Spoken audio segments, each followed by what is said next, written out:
Yo, stocks and bars.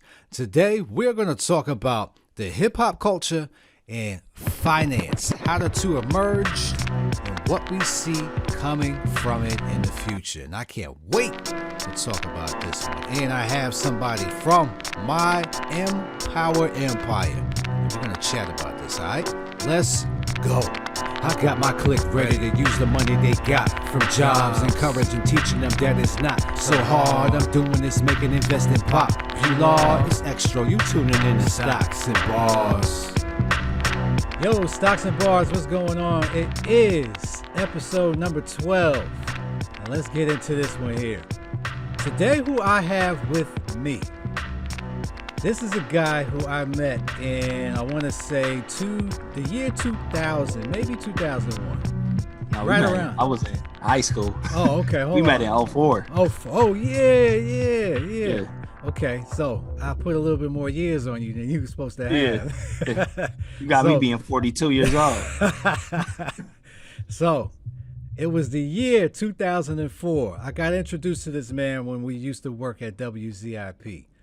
And I say work like we was getting paid. We used to volunteer at WZIP when we went to college together.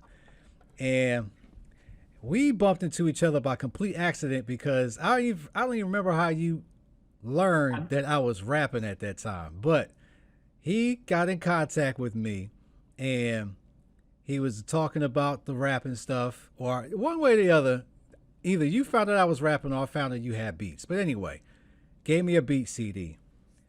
I still got that beat CD, by the way. You know that was Cam's beat CD, right? Yeah. Oh, okay. I'll give out Cam's shout out in a little bit. Yeah, that was actually Cam. Well, let me introduce myself. Yeah, hold on. Let me finish. Let me give you your flowers. Ahead. All right. So he gave me the beat CD, and that's where the relationship started right there. And because of this man right here, I gotta give him his props. There would be no X-tro, there wouldn't be no Cam merge right now because this man is basically the glue that put us together sonically, because we basically put an album together and had no no other way to do it but other than how we did it. But we've been family basically since that point, and this guy has inspired me because I watched him grow from what he was as a DJ to where he is now doing investing. And he's also doing marvelous things, putting us together to make sure that we put things together for the community, period, when we do our investment club every month. But that's the flowers from my man. I want to let you know that I appreciate y'all. Love you, brother. And welcome to Stocks and Bars. Let's give a round of applause, my man, DJ Stepone. Step, what's going on, man? What's good, X-tro? Yeah, let me fill in the holes in the story real quick. Yeah, go ahead. Yeah, we met at WZIP because we was both volunteering, both doing radio. Yeah. We used to see each other, but we wouldn't really say each other. We was both kind of quiet cats, which was interesting. But one thing about it, like at WZIP, it was a top 40 station. But when I went in, I'm like, yo, why is it all these hip hop beds in here? I'm like, I think somebody told me like, yo, that's X-tro.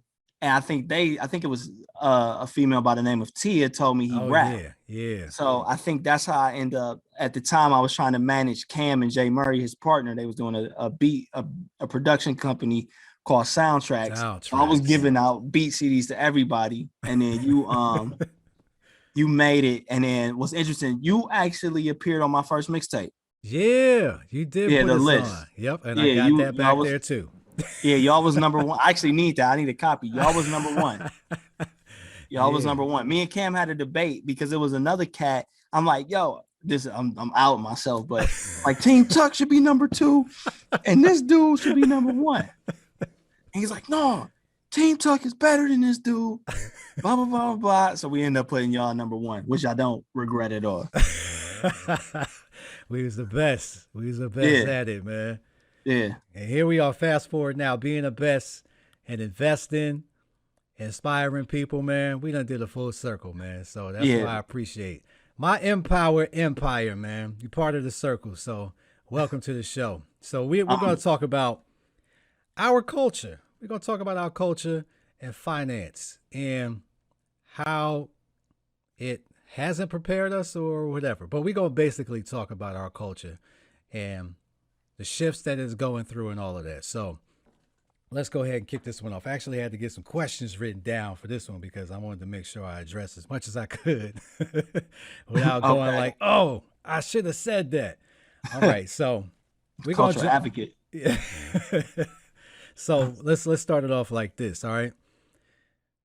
What has the culture taught you from the beginning when you started doing like DJing or when you was little up until this point? Like, go through the journey of what the culture taught you when you were young. Okay, you talking about the cultural period, or you just talking about financially? Financially, yeah, I should have said okay. That. The culture financially, what has it taught you for when you were young? When, all right, for those that don't know, I'm 37 years old. So I think what the culture has taught me from a young age is to spend money recklessly, to be honest. Right. Like, yeah, like if you listen to a lot of especially because hip hop, when we talk about our whole culture is based around hip hop and street culture and stuff like that.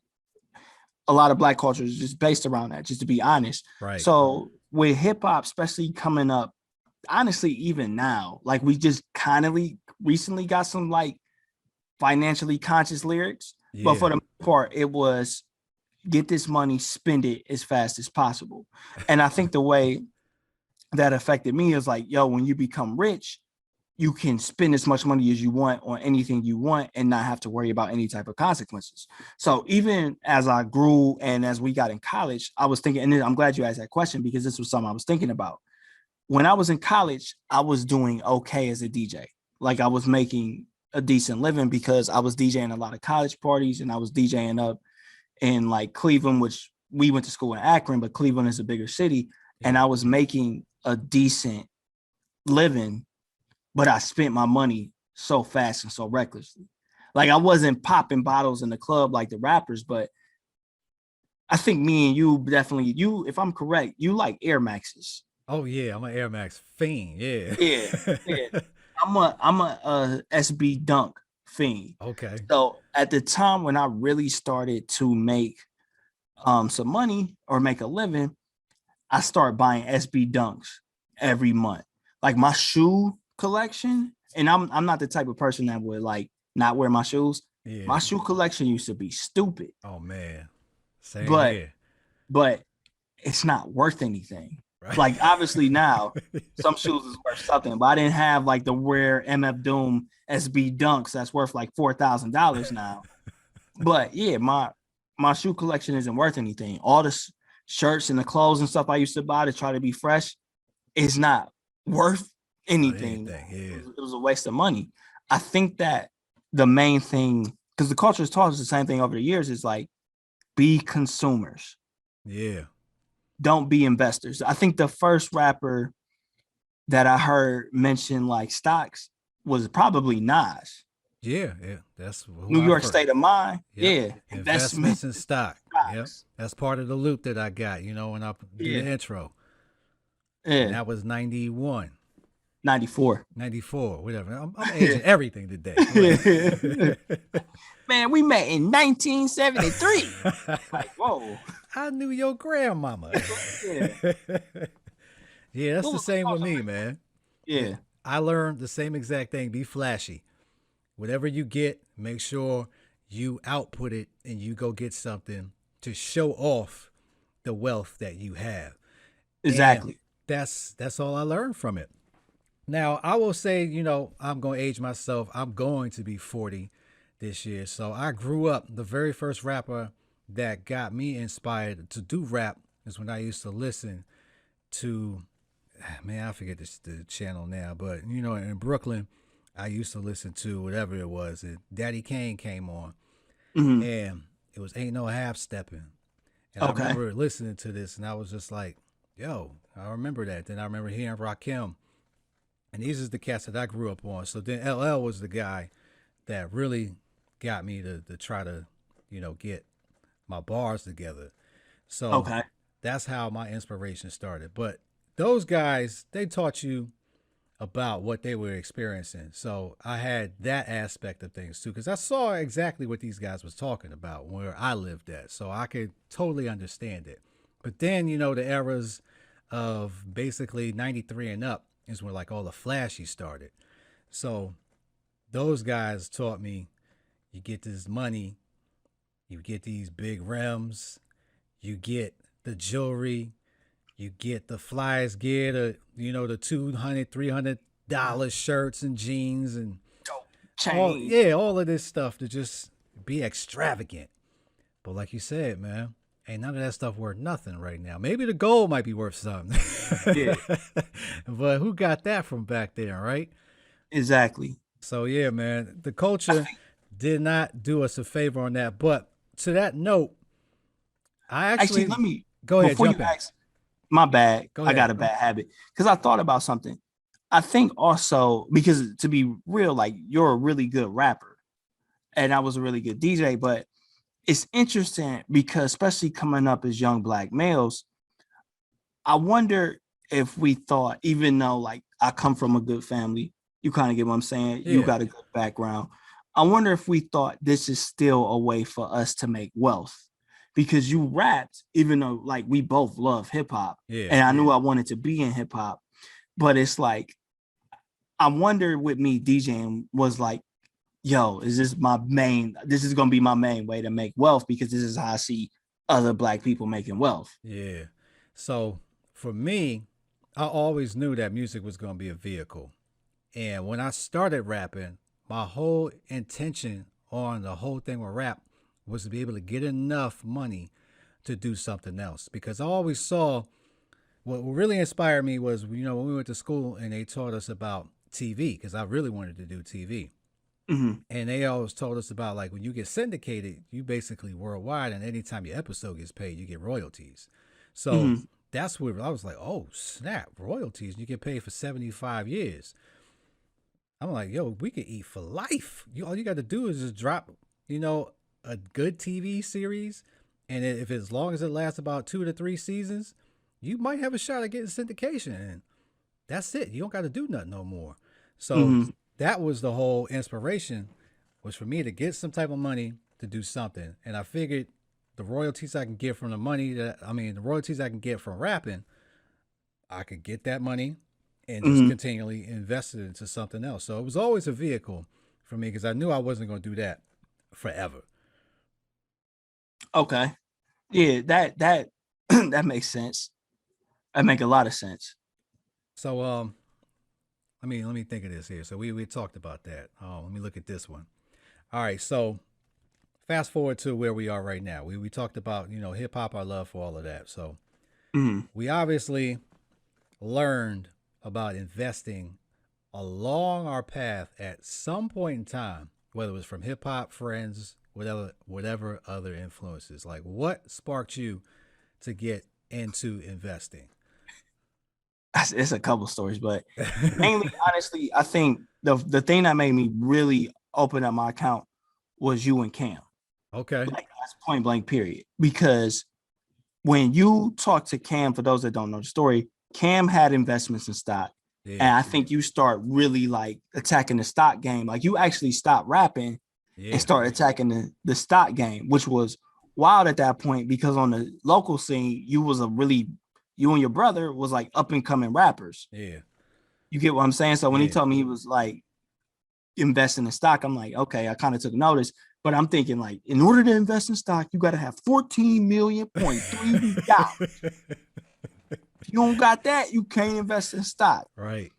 And I think at that time, Cam was just like, he had some like Nike stock or something like that. Like just like, yo, I got Nike stock, which Yeah. Nike isn't a bad company, but No.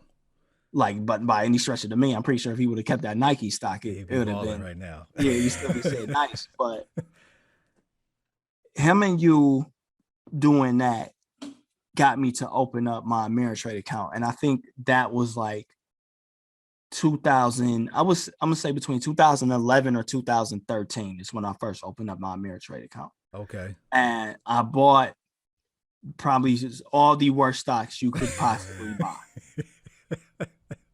So I bought a marijuana stock, and I bought another marijuana stock, and then I bought a third marijuana. That's when the hype was there, where everybody thought it was just going to take off. Yeah. And I had no idea. And I'm still learning how to research a company, no clue what market cap was, no clue what support and resistance was. Just, oh, you just pick a weed company and they're going to go to $2 million a share and you will be okay. Yeah. That's all it took is what you thought, right? Yeah. So I had PHOT. Oh, And I remember that. Yeah. And hemp and some other one. And they was all like 2 pennies. And that did not work because they end up going up and dropping right back down to like 0.01 of a cent or whatever possible. A fraction of a cent. And yeah, exactly. Yeah, that's the name of the game, man. Sometimes a lot of cats get these growing pains out of the gate, and you was one of them. I did the same thing, man, where I got hyped when I got in my very first like trading seminar, and they told me all about the prosperity of things, and I saw these two man, it was a woman and a man, probably married couple if I remember right, and they were telling us about how they invested in all that, and it was about options and stocks. So I took off from there and I lost a whole bunch of money, bro. Like to the point where my wife was mad at me. So I just had to hunker down and try to learn as best as I can. And it took shape, but it took about, I want to say about 7 years before it like really started to develop. Yeah. And I had a system that was in place for me to make it consistently. So you ain't alone, man. Yeah, I think that's important. Like I'm realizing now, like, especially as I delve into more books and stuff and more seminars with people and just watching videos and stuff, like you gonna make a bad trade. Like you're not all of them is gonna be 100% winners. You just gotta take the good with the bad. Right. And then if anything, if you want safe money, it's always Apple. You know what I mean? It's always Apple. Apple probably got like another 10 years to run. So or you could just collect that dividend. But yeah, that's what really got me started the journey. Well, really 2 things, something turned me up, but then I stopped. The first thing that turned me up was actually 3 things. One, I think I was watching you do a options trade. And I'm like, oh, what is options? I got to get my account to do options. But at the time I was broke. I couldn't get the required amount. It was like $2,000. It would have took me a minute. I think it was like 3,000 to start, or 2,000 is what it was. Yeah, I'm like, yo, I can't get $2,000 to start. Like at the time, I didn't. Business. For those that don't know, if you live in Cleveland, I used to shoot music videos. I ended up getting my degree in media production. What did you get your degree in? Communications. Was it media production too? Nah, it was just straight communications because I took a foreign language and I got fine and applied arts. That's what it is. But communications was that. Yeah. Yeah, basically communications, media production. What ended up happening was I was like a freelance music video shooter and DJ. When LeBron left that first time, I know it's like funny when he went to South Beach, but that dried up everything. Man. Like nobody wanted to go out for like years. So that ended up putting me in a situation where I was basically broke. So trying to get $2,000 was like hard to come by. Yeah, especially when you paying a student loan and everything else. But what happened next was after,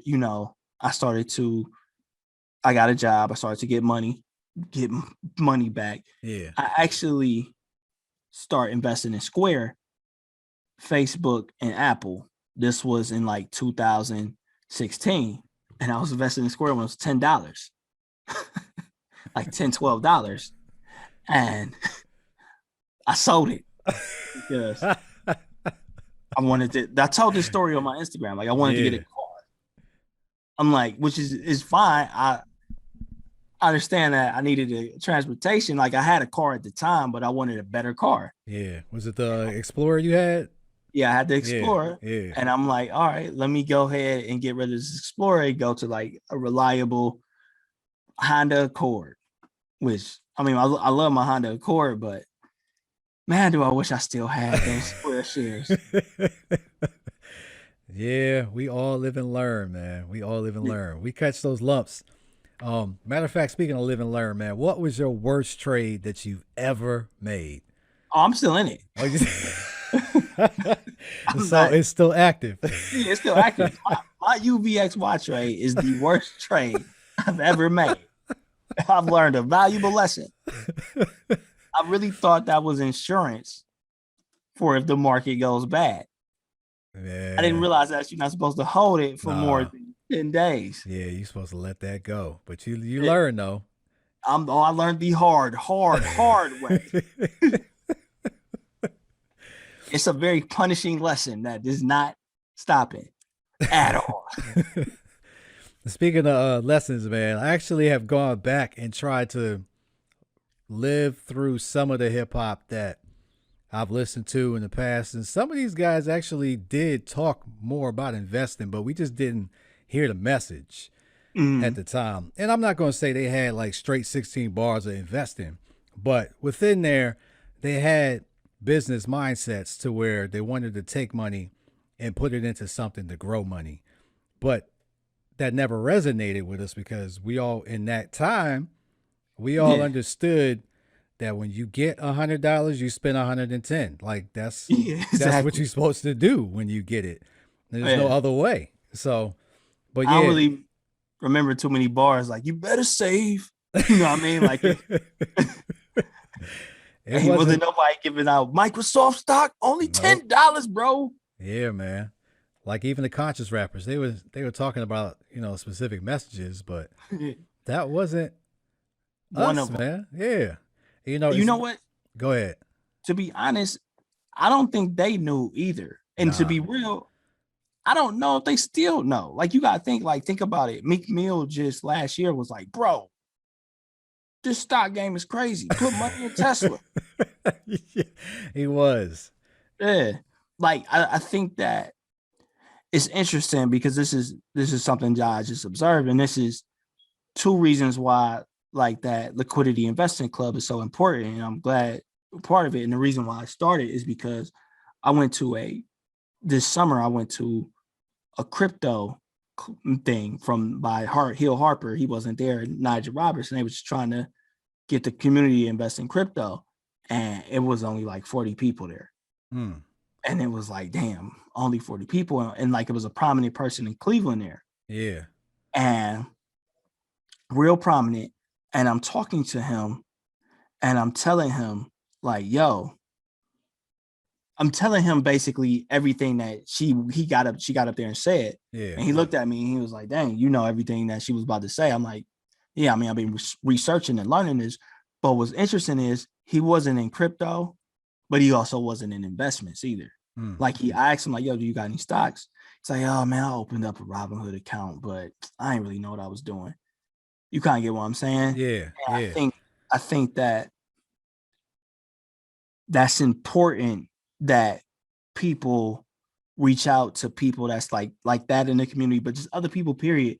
Because what ends up happening is that, especially if you drive around here, or if you just look around your neighborhood, wherever you drive around, like you'll see people pulling up in like Maseratis now, Mm-hmm. Teslas. People been PPP loaned out, balling.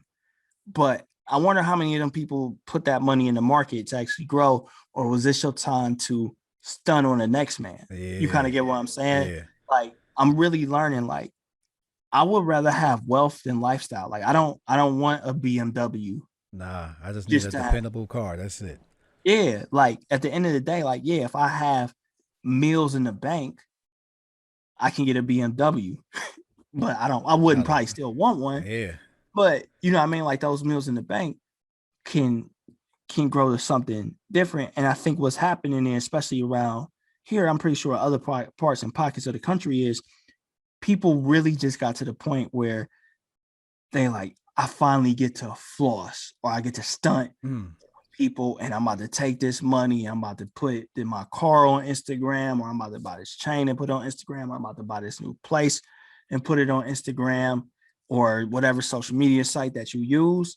And it's like, nah, somebody needs to intervene and tell them like, yo, use that money for this, and it will help you, your family, and your community out way better.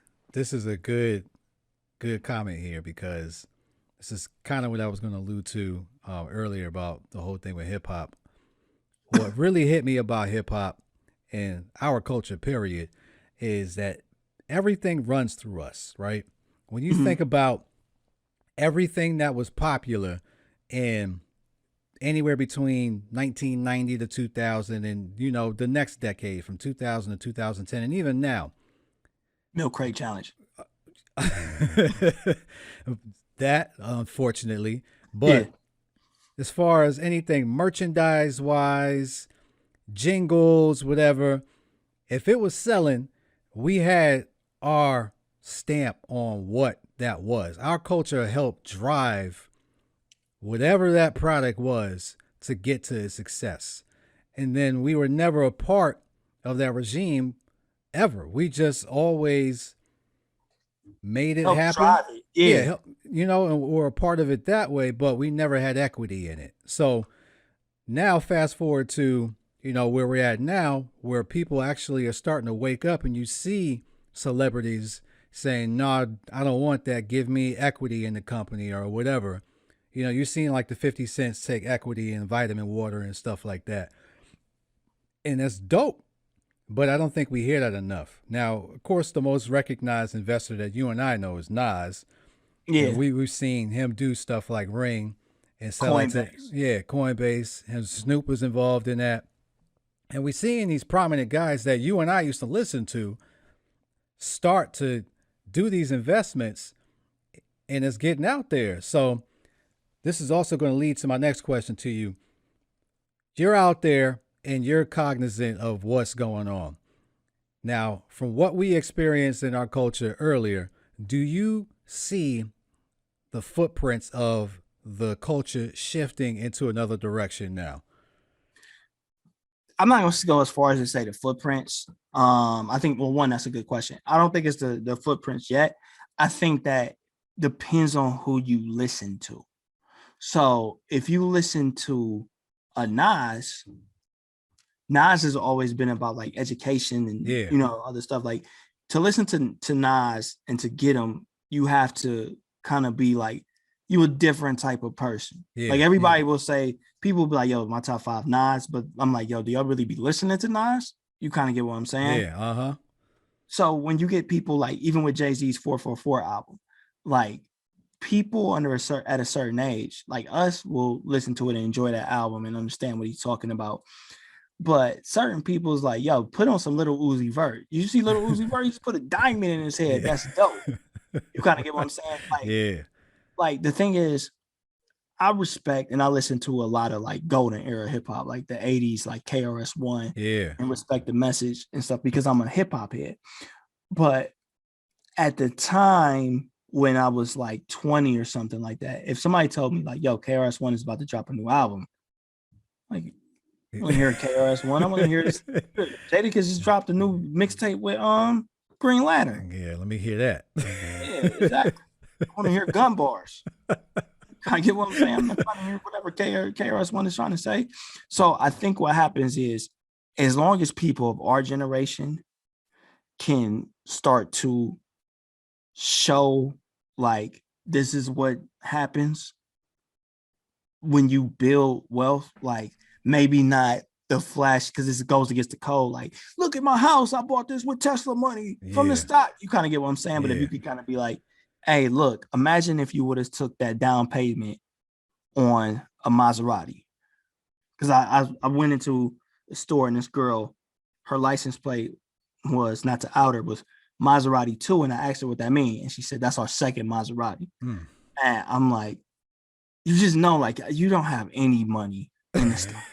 You get what I'm saying? Because however you get that money, you're getting it too fast to even think to like, yo, let me slow down and invest this. I could be completely wrong. Like, she could have made that Maserati money off of like Apple options or OnlyFans or whatever. Yeah. Exactly. But you have 2 Maseratis. If you take that 90,000 that you would pay over time, you wouldn't have to do anything else or whatever, and then you could be able to buy 10 Maseratis if you want to. Still be a stupid investment. I hope you learn from the fact that you only really need one Maserati.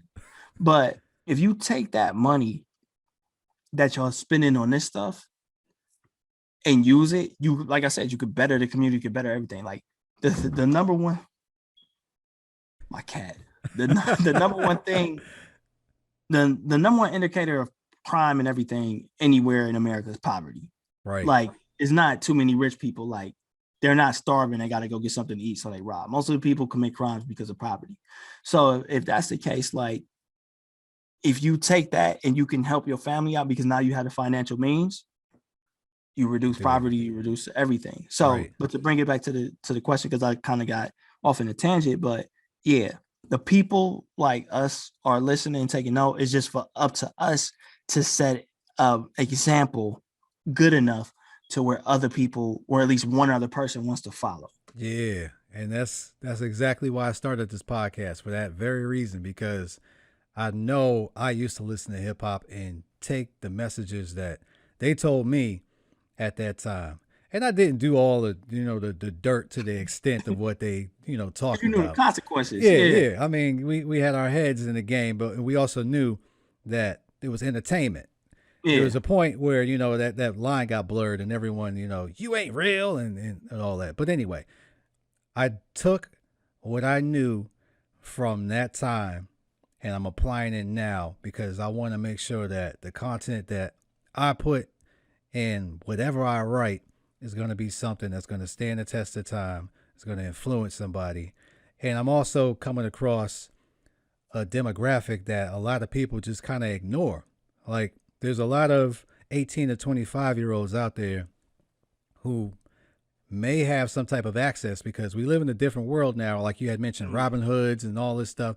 There's a lot out here for these guys to take advantage of, and technology has made it very inexpensive to get involved. You could literally just jump in the game with $10 and just start stacking and get, a little piece of whatever. That wasn't available 10 years ago. You know what I mean? It's jumped so far ahead to give these guys access. So now somebody like myself who has the talent to be able to write something and give it in a delivery that's going to mesmerize and, all of that type of stuff that I try to do and get through and hopefully inspire to let them know that, hey, I'm doing it. I'm no different than you. You could do it too. Yeah. Yeah, especially because like we just live in a society now where, to be real, like everything is getting disrupted.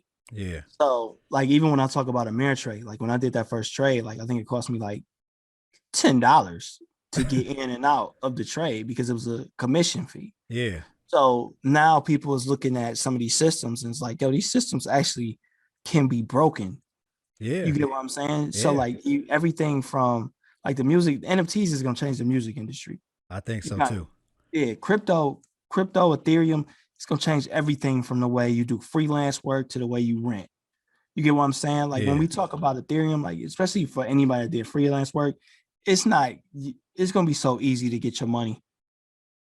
Where before you got to wait till the bank clear the check and all this other stuff. If you do corporate work, you'll get money instantly because it's already written in the contract. Yeah, they know how much is in the Ethereum wallet.